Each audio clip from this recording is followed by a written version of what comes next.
Here's how I'd like to get started today. Do you know anyone? Have you worked for anyone or perhaps with anyone? And maybe you didn't think of it in these terms, but basically they were ruled by an appetite. In fact, they were so ruled by an appetite, you felt like you could almost predict their future. You felt like you could perhaps even predict their kids' future. And as an outsider watching them operate or navigate the normal complexities of life, carrying around this basically being controlled by this appetite, from your perspective, from our perspective, it was so irrational, but it was their reality.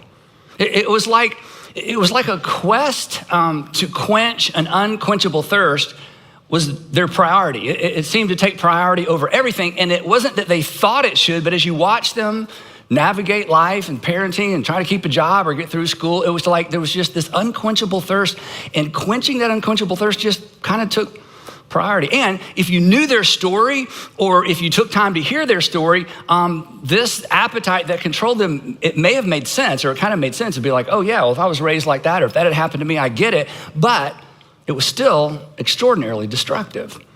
Perhaps you've seen that close up, or perhaps you've seen that from afar. But what it reminds us of is that appetites are extremely, extremely powerful. In fact, our appetites have the potential to determine the direction and certainly the quality of our life. They have the potential to determine the direction and quality of the lives of the people closest to us, the people that we love the most, the people that love us the most. And we rule them or they rule us.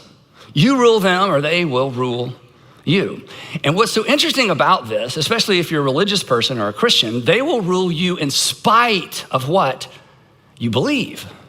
Because, and no one will write this down, we can believe right and do wrong. Did you know that? Yeah, we can believe right and do wrong, which means to some extent our appetites eventually make us all hypocrites. Because here's what I believe, and here's what I teach, and here's what I taught, and here's what I wanted my kids to do, but yeah, this is what I do. And most of the time, that thing that puts us out of sync with what I believe and what I do, what I think I ought to do and what I actually do, is an appetite. And so for all these reasons and more, our appetites pose a threat to our integrity. To be more direct, your appetites pose a threat to your integrity. So today we're in part 3 of our series, Our Integrity, Your Integrity, Our World, Your Integrity, Our World. And we've basically loosely defined integrity, and I'm gonna give you a specific definition in just a minute. Loosely defined, integrity is the resolve or the courage to do the right and virtuous and noble thing, just because it's the right, virtuous, and noble thing to do, even when it costs us, even when there's a price tag attached. So we're just gonna do the right thing because it's the right thing, regardless of the consequences.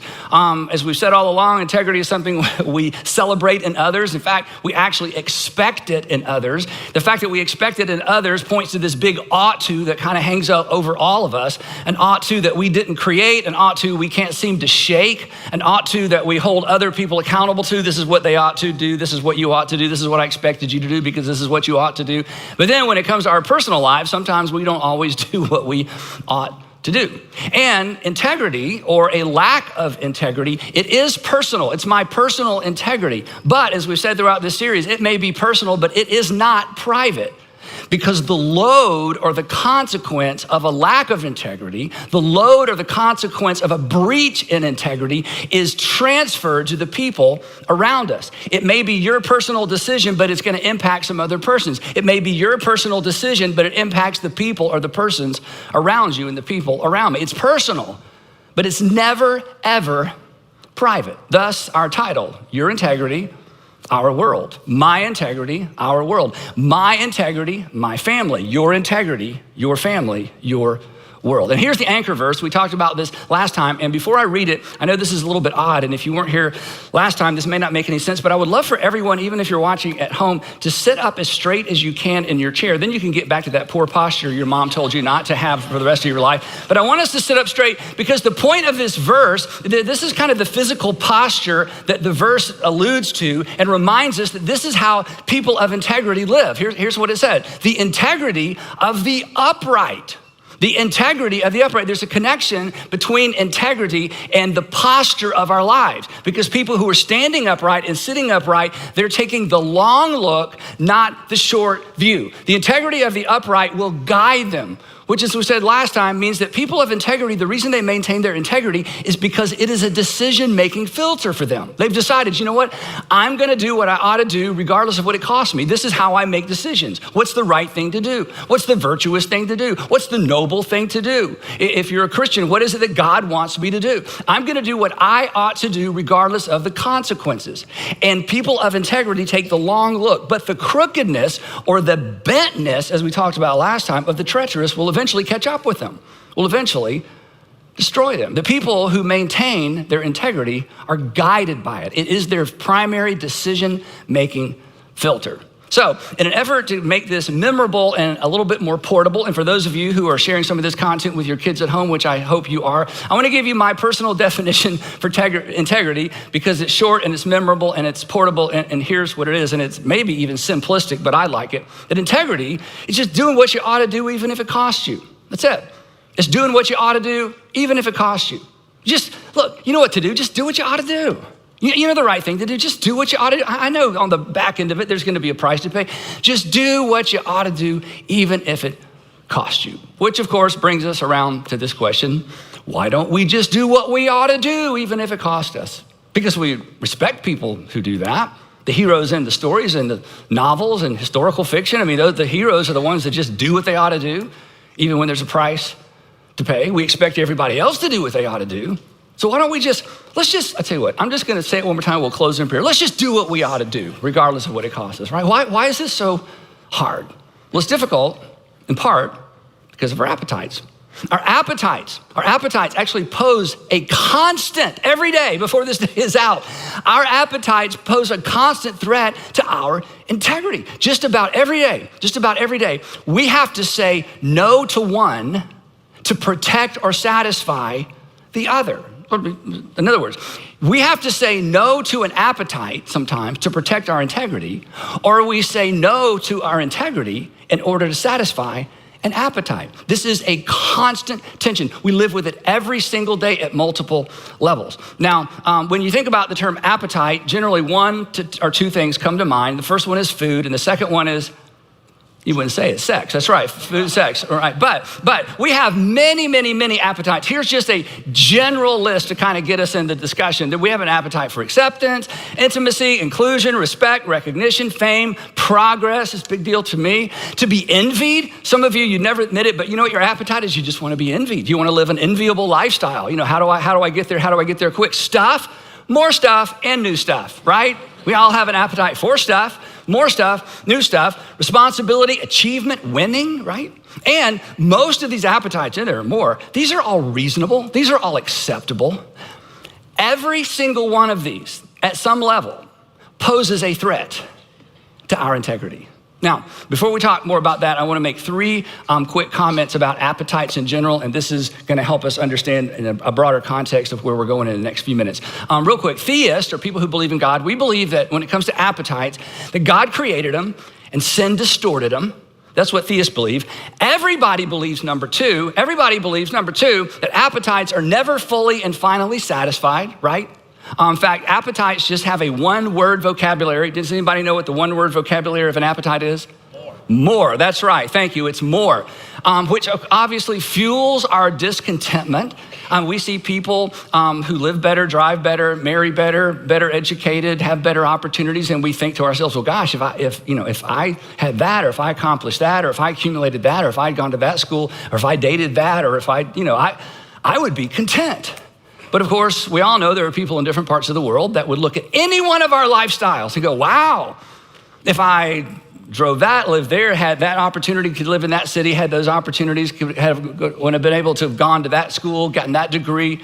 There are people that look at any of our lives and would think, wow, if I could just be them, I'd be content. In fact, if they could just be you 10 years ago, 20 years ago, because it's just a rat race. We know that our appetites really are what bait the comparison trap. And we know there's no win in comparison.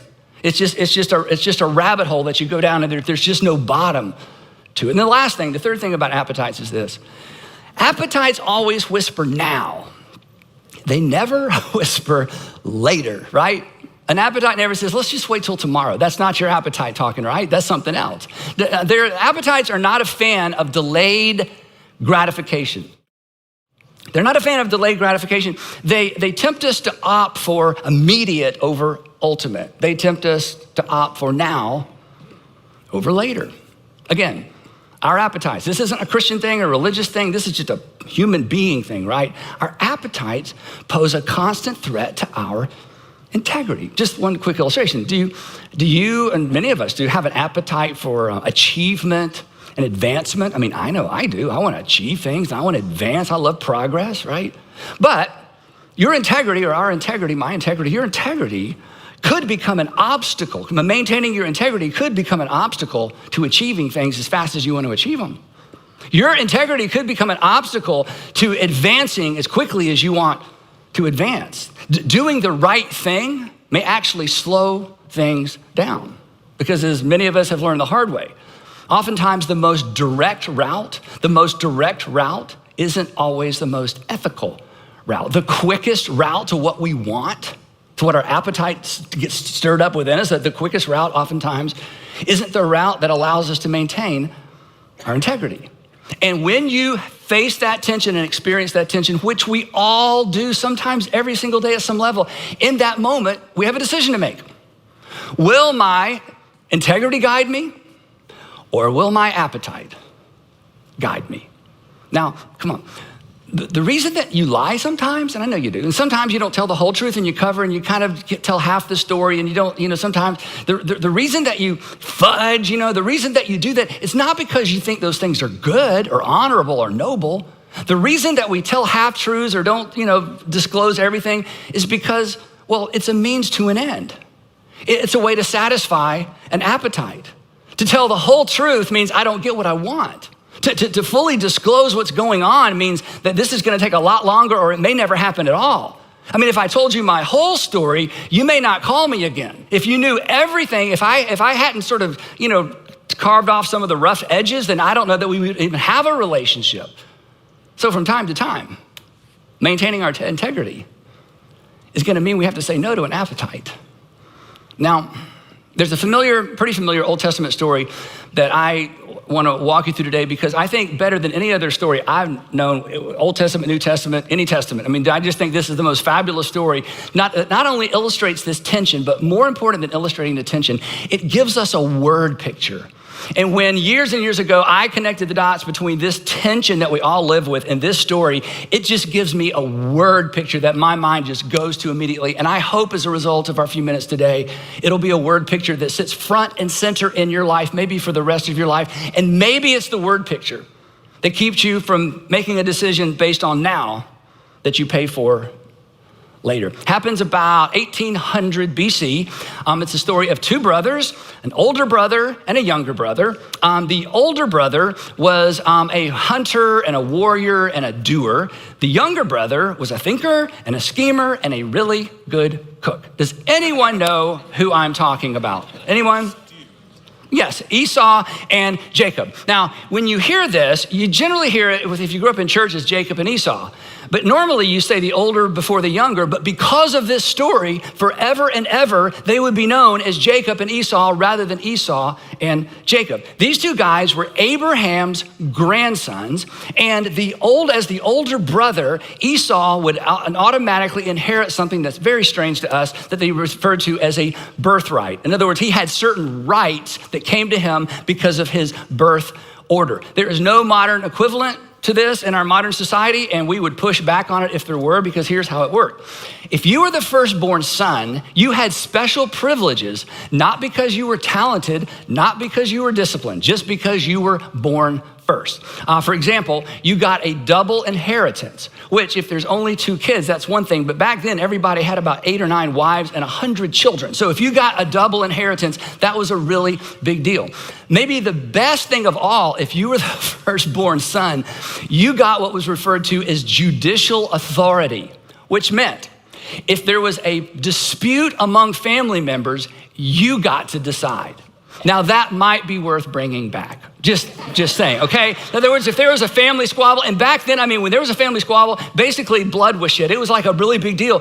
But if you were the firstborn son, you could sit down with the extended family and say, I've heard all the evidence, here's what we're gonna do, and your word was law. So that was a big deal.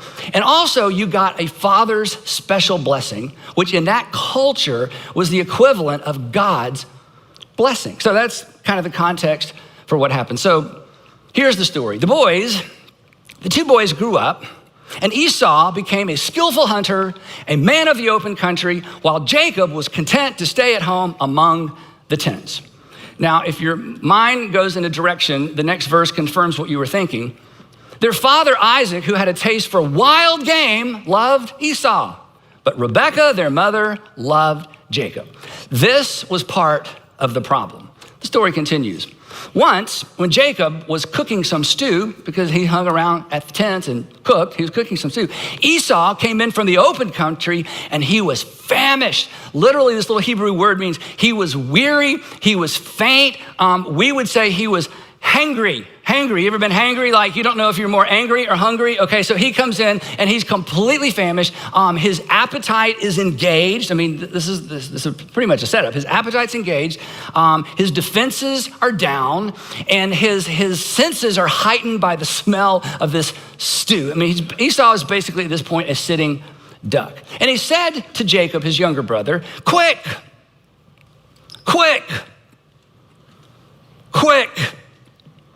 That is an appetite talking, isn't it? Quick, I gotta have it now. Quick, right now, quick. Whenever you're in quick mode, tap the brakes. Quick, he says, let me have some of that red stew. I'm famished. Now, this situation, this dynamic rarely happens in the real world. And by dynamic, I mean this. Rarely does it happen that the younger, weaker brother has leverage over the older, stronger brother. If you are a younger brother, you remember those days. It almost never, ever happened.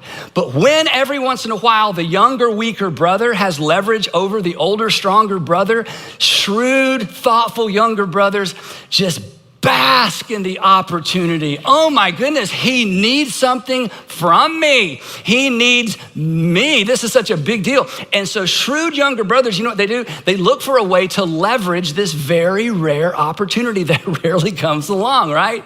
In our world, it sounds like this. So you don't want mom to know what time you came in last night? You don't want her to know. You don't. So what's that worth? What's it worth to you that mom never finds out what time you came in, right?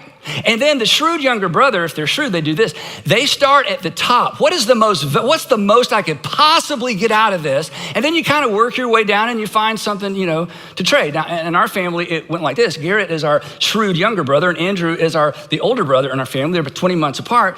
And when Garrett rarely had the leverage over Andrew, he would totally play this game, and it always started here. So, can I drive your car? It always started there. Can I drive your car? And Andrew's like, you're 14. No, you can't drive my car. But then again, you work your way down till you finally find something that you can trade. So Jacob is a thinker. He's shrewd, and he sees this opportunity, and he seizes on this opportunity. And Jacob is like, go big or go home. So Jacob replied, first, sell me your birthright. Yeah, exactly. That is the correct response. Oh yeah, I'm sure. Right, yeah, what else you got? Sell me, wait. You want me to trade my birthright for a bowl of stew? The birthright's his whole future. Who in their right mind would trade their future for a bowl of stew? Not even for a lifetime of stew. A lifetime supply of stew. You wouldn't trade your future, your birthright. Who in their right mind would trade their future for a bowl of stew? Who would trade their integrity for a bowl of stew? Who would trade their self-respect for a bowl of stew? Who would trade their relationship with their kids or their future kids for a bowl of stew? Who would trade a valuable relationship that you hope to go the distance with for a bowl of stew? Who would trade their reputation, their profession, their opportunity, the future for a bowl of stew? The answer is nobody. The answer is potentially everybody. Now, when you hear it within the context of this story, you just laugh like, I'm so sure I'm gonna trade the birthright for a bowl of stew. But when it's you,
and it's right there in front of you, it's amazing the bad trades we're willing to make.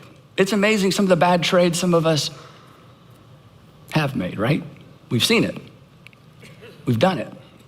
The story is so helpful because it almost gets into the psychology behind how this works and how it works in us. Listen to what happens next. Look, Esau says, look, I'm about to die. Okay. You just walked into camp. You just walked into the tent. You're not about to die. I'm about to die. What's he doing? He's doing what we all do. He's building his case. This is a big deal. This isn't just a bowl of stew. This is life or death. Jacob's like, really? So what are you willing to trade, right? He's building his case, creating a narrative. Do you know what he's doing? He's doing what we do. He's justifying. He's just a lying. He's just a lying to himself. And listen to what he says next. This is so reflected in things we think and say. What good? What good is the birthright to me? It's not that big a deal. You know, I've heard about, but what good is the birthright to me? And I'm going to add 2 words to the text because this helps us focus on what's really going on. What good is the birthright to me right now? The answer is, Jacob's like, it's not worth anything to you right now. It's not worth anything to you till our father dies. That's later. The integrity of the upright, the integrity of the people who take the long look, the long view, the integrity of the upright will guide them. Later is longer. The upright see right. Those that are bent and focused on now, they just don't see well.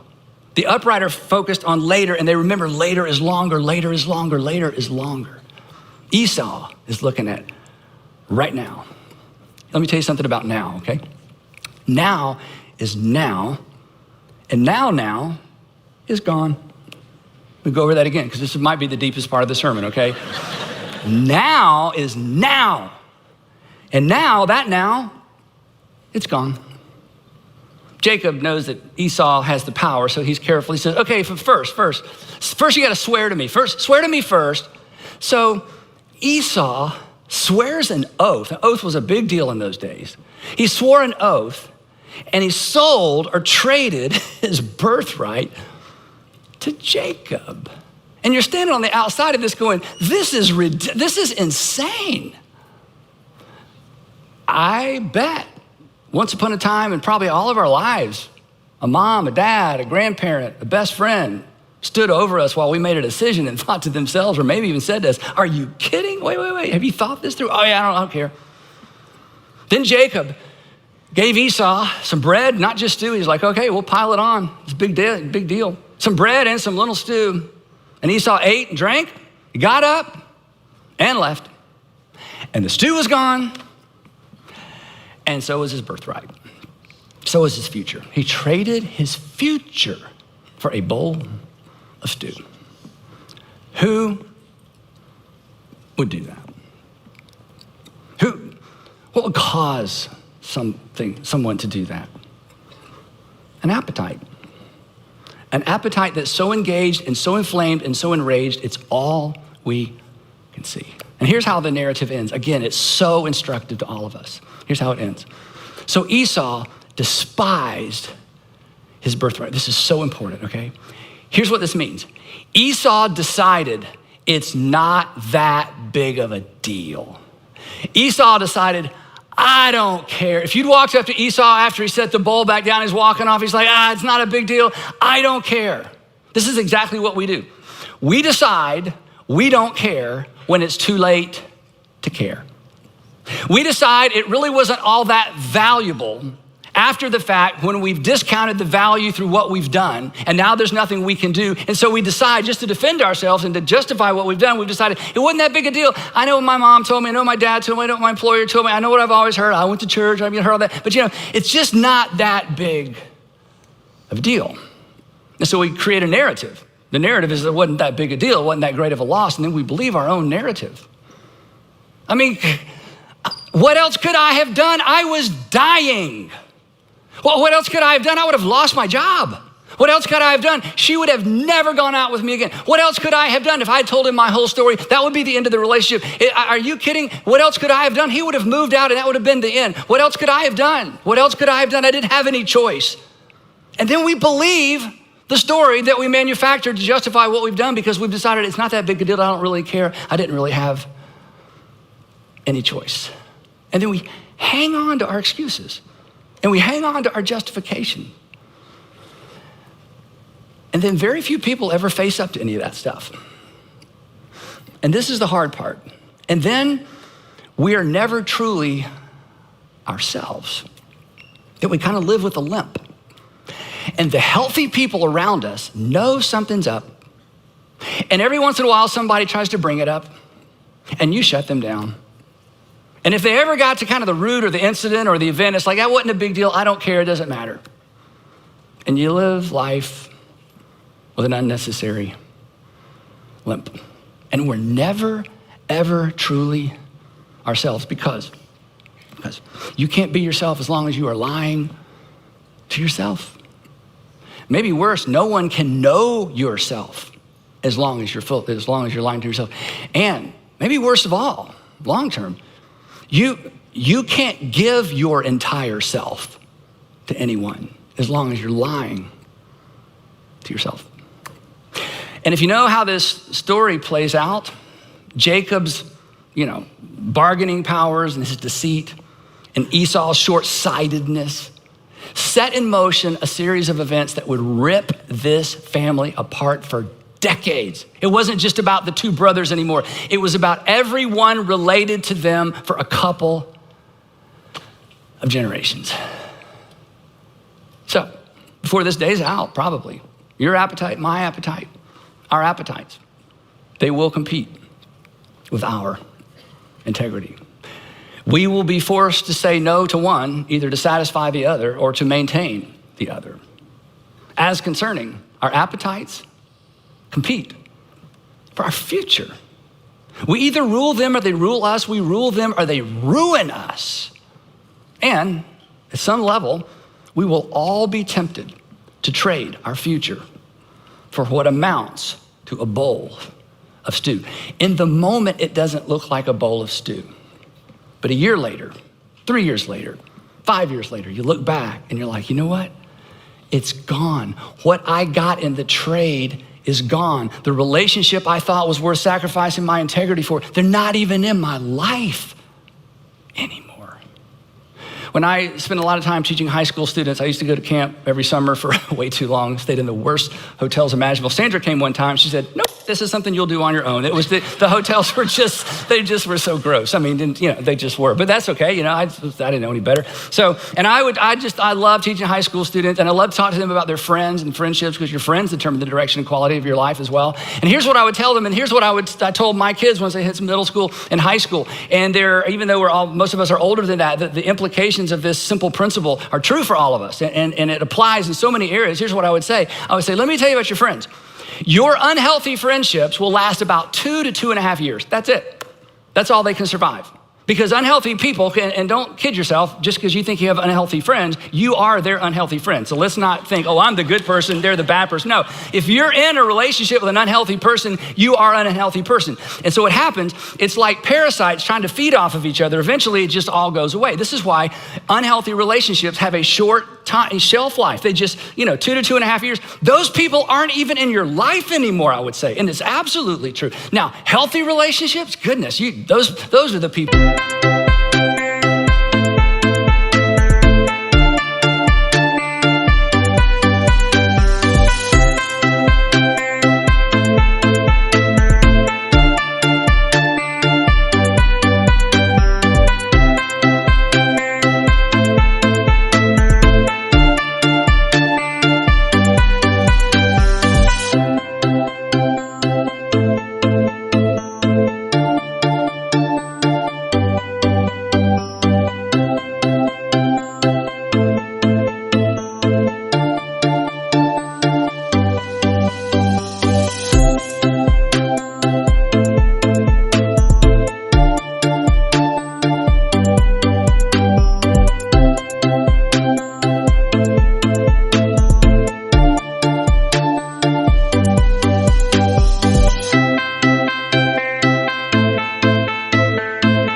You stay in touch with for 20 years, 30 years. Even after they move to different cities, it's like you just still feel like you have a connection. Unhealthy relationships, whether it's dating, whether you're living together, whether it's just a friendship you developed around sports or a common interest, unhealthy relationships, they just have a shelf life. But the problem is, I would say to students, and the problem is, I would say to all of us, however this lands with you and lands with me, is this, that when the relationship is over, what you're left with is almost worthless. It's valueless. In fact, in some cases, it's less than valuable. It's embarrassing. It's shameful. It's a record. It's a felony. It's a thing you hope nobody ever asks you about. That's what you're left with. And what you give up, and this is hard to say, but what you give up when you trade your future for the bowl of stew, what you give up is irretrievable. It's not unforgivable, but it's irretrievable because you can't go back and undisappoint someone. You can't go back and unhurt someone. You can't go back and, say, here's those 2.5 years of your life that I wasted because I lied to you and strung you along. I want to give you those 2.5 years back. You can't do that. You can't go back and relive. So what you give up in these poor trades because you were looking down instead of out, to some extent, it's irretrievable. Not unforgivable, but irretrievable. So here's where I want to land today. What is your bowl of stew? Not in the past, right now. What is competing right now with your integrity? What's competing for your preferred future? You know what I mean by preferred future? Preferred future is if I were to say to you, hey, where do you see yourself in 5 years, 10 years? Where do you see yourself relationally, financially, spiritually? Where do you, tell me about how you want the future to look like. What's competing for that picture? You may have written it down. You may be a goals person, or you may have a general idea of where you're going. What do you want it to look like? What's competing right now for your future? Let me ask a different way. What or who is difficult to say no to that you ought to say no to? What are you talking yourself into that the people who love you the most would try to talk you out of if they knew you were trying to talk yourself into it? Or maybe it's more overt than that. Maybe they know what you're talking yourself into and they are currently trying to talk you out of it. And here's the whisper of the appetite. It's not that big a deal. It doesn't matter. It's not that big a deal. It doesn't matter. It's not that big a deal. It doesn't matter. What are you doing that's not exactly illegal, not exactly immoral, but you don't want anybody to know about it? What are you doing that's not exactly illegal? It's immoral-ish, it's kind of on the line, but you certainly wouldn't want to have to explain it to anybody. Here's what we all have in common with Esau. We have no idea what or who hangs in the balance of our decision of whether or not we choose to trade our future for something that's here now, and now, and now, and now, and now it's gone. We have no idea. You have no idea what hangs. See, you think you do. I think I do. But the reason Esau wasn't concerned is because when he thought about what he was giving up, everything was just right here in front of him. Jacob knew better. Everybody who hears this story knows better. When people tell this story, we just laugh. Who would do that? I could do that. You could do that. And perhaps you're listening to this message going, I wish I'd heard this 3 months ago, 3 years ago, 10 years ago, because I've done that. So here's the challenge. Would you be willing to stand up straight, sit up straight, and decide once and for all, now that you know what's at stake?